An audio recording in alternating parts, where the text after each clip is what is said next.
does it mean to be a fangirl to me?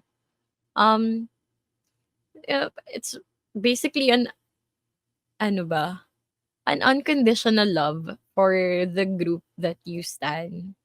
Kasi, yun nga, hindi mo naman sila kilala at all, but they make you feel na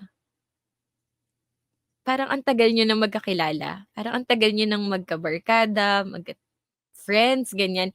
I won't even touch on being delulu na jowa ko yung si ganito, ganyan, or military wife ako ngayon. But yun, as a friend lang, I guess, parang very ano na siya eh, that itself speaks volume agad.